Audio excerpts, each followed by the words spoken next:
ساری بچہ بچہ قوم جانتی ہے کہ NR2 جنرل باجوہ نے دیا ہے، NR01 مشرف نے دیا ہے. کہ یہ جو ساری سازش ہوئی تھی اس میں ہم کسی اور کو نہ کہیں، ایک آدمی کے فیصلہ کرتا ہے، وہ تھا آرمی چیف اس وقت کے جنرل باجوہ. انہوں نے یہ فیصلہ کیا ہمیں ہٹانے کا. کیا وجہ تھی اس کے پیچھے؟ کیا یہ سمجھتے تھے کہ واقعی شہباز شریف اور یہ اسحاق ڈار کوئی بڑے جینیسز ہیں جو آ کے ملک کو ہمارے سے بہتر چلا لیں گے؟ کیا وجہ تھی کہ انہوں نے ایک سٹنگ گورنمنٹ کو گرا دیا؟ ہمارے لوگوں کو آ کے وہ جس طرح ابھی مصطفیٰ کوکر نے بتایا کہ بیپ کے ممبرز اور MQM کے ممبرز اور شہزان بگٹی سب کو پتا تھا کہ یہ تو جدھر حکم ملے گا ان کو اسٹیبلشمنٹ سے انہوں نے ادھر جانا ہے، تو ان کو ادھر جا کے بھیج دیا کہ جناب آپ جا کے ادھر چلے جائیں، اور گورنمنٹ گر گئی. تو میرا اب اگلا سوال یہ ہے، جب گورنمنٹ گر گئی اور پھر ان کو یہ چیز کا علم ہوا کہ عوام ہمارے ساتھ آ کے کھڑی ہو گئی، 10 اپریل کو پبلک سڑکوں کے اوپر نکلائی، لوگوں نے ان چوروں کو ریجیکٹ کر دیا، بلکہ ہماری مقبولیت بڑھنی شروع ہو گئی اس لیے کہ لوگ ان کی جب شکلیں لوگوں نے دیکھی، پھر سے مسلط کیا گیا ان کو عوام کے اوپر، تو لوگ ہمارے ساتھ اور جڑنا شروع ہو گئے، بڑے بڑے جلسے شروع ہو گئے. اس کے بعد الیکشن جب کروائے گئے تو الیکشن کے ریزلٹس میں اس کے باوجود کہ پوری کوشش کی گئی اسٹیٹ مشینری اس کو ان کو جتانے کے لیے، اس کے باوجود ہار گئے. قوم نے اپنا ورڈکٹ دے دیا، دوسرا الیکشن ہوا اس میں بھی ہار گئے. لیکن مجھے جو افسوس کی بات ہے کہ بجائے ایک سمجھے کہ جناب جنرل باجوہ آپ نے غلطی کر دی ہے، آپ کوئی عقل کل تو نہیں ہے، آپ دیکھ رہے ہیں کہ لوگ کدھر کھڑے. انہوں نے ہمارے اوپر جو ظلم کیا، جس طرح ہمارے اوپر ظلم کیا گیا، میں آپ کو یقین دلاتا ہوں کہ جنرل مشرف کے مارشل لاء میں میں اپوزیشن میں تھا، مجھے انہوں نے جیل میں ڈالا. میں نے کہیں اس طرح کا ظلم نہیں دیکھا جنرل مشرف کے دور پہ جو یہ جنرل باجوہ نے ہمارے پہ کروایا.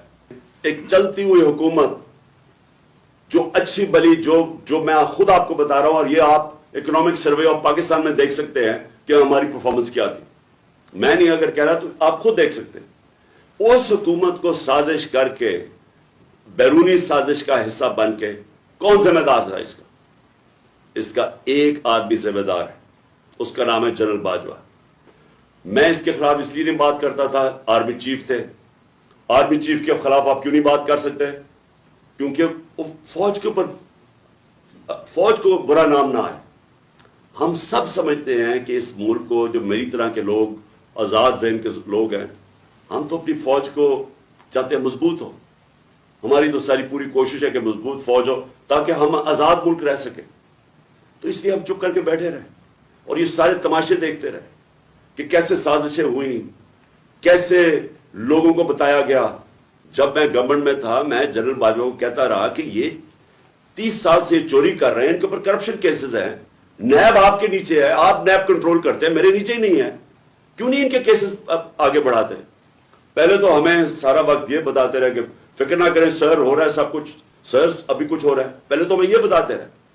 آہستہ آہستہ ہمیں پتہ چلا کہ ان کی تو کوئی نیت ہی نہیں ہے کرپشن کی.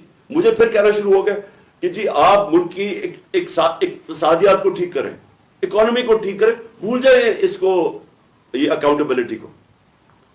کبھی کوئی مہذب معاشرہ یہ اجازت دیتا ہے کہ بڑے بڑے لوگ جو اربوں روپے کی چوری کریں، آپ کہ ان کو بھول جائیں، ان کو NRO دے دیں، اور آپ چھوٹے چھوٹے چوروں کو پکڑنا شروع کریں اور سمجھیں کہ آپ کا ملک ترقی کر سکتا ہے؟ کیونکہ کوئی معاشرہ بھی کامیاب نہیں ہو سکتا جب تک رول آف لا نہیں ہوتا، جب تک انصاف نہیں ہوتا. اس سارے ملک کا ایک جنرل مشرف نے نقصان کرایا تھا NR01 کا. اس ملک نے بھاری قیمت ادا کی اس کی، 4 گنا زیادہ ہمارا قرضہ چڑھایا انہوں نے 10 سالوں میں لوٹ مار کر کے. اب پھر جب ان کے اوپر کیسز تھے، 1100 ارب روپے کے کیسز ہیں، وہ انہوں نے پھر ان کو NR2 دلوا دیا. تو کون تھا اس کا ذمہ دار؟ کس نے یہ کیا تھا؟ جنرل باجوہ نے کیا تھا، اور اعظم سواتی سے جو کیا گیا.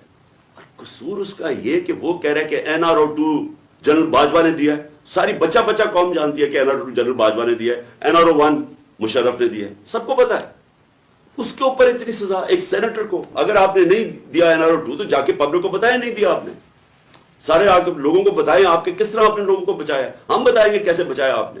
میں ایز پرائم منسٹر بتاؤں گا کہ کیسے کیسے آپ نے احتساب ہونے نہیں دیا. آپ نے وہ جب فیٹف کی لیجسلیشن تھی تو وہ خود کہہ رہے ہیں ہمیں وہ اپوزیشن والے کہ یہ تو جناب یہ بیٹھ کے انہوں نے آپ کی آشیرواد ملی تھی، اس کے بعد آپ نے وہ این آر او کے یہ جو امینڈمنٹ تھی نیب کی جو اب ہو گئی، یہ تو تب ہونے کے چکر میں تھے، تب ہم کھڑے تھے اور میں تب سے کہتا گیا کہ یہ ملک ترقی نہیں کر سکتا جب تک اس ملک میں رول آف لا نہیں ہے۔ کوئی دنیا میں ملک آج تک ترقی نہیں کیا جس کے طاقتور ڈاکو ان کو آپ چھوٹ دے دیں اور صرف کمزور لوگوں کو پکڑے، کوئی ملک ترقی نہیں کر سکتا۔ اور میں نے آپ کے کانوں سے، جنرل باجوہ کے کانوں سے سنا کہ یہ کرپٹ ہے، اب آپ نے فیصلہ کیا کہ یہ ٹھیک ہو گئے اور آپ نے فیصلہ کیا کہ جناب یہ آپ ملک کو ٹھیک کریں گے، تو کیا ہم وہ کیڑے مکوڑے ہیں کہ جدھر آپ بھیڑ بکریوں کو دھکیلیں گے ہم ادھر چلے جائیں گے؟ یعنی ہم انسان ہیں یا ہم جانور ہیں کہ جو آپ کا فیصلہ ہو بند کمروں کے اندر ہم اسی کے اوپر چل پڑے؟ اور آپ کو جب نظر بھی آ رہا تھا کہ پاکستانی قوم ان کو ریجیکٹ کر رہی ہے، ہمیں تو ہمارے ساتھ میرا تو فائدہ کروا دیا، مجھے تو اللہ نے کبھی اتنی عزت دی نہیں جو اس کے بعد ملی ہے، لیکن ملک کو کدھر پہنچا دیا آج۔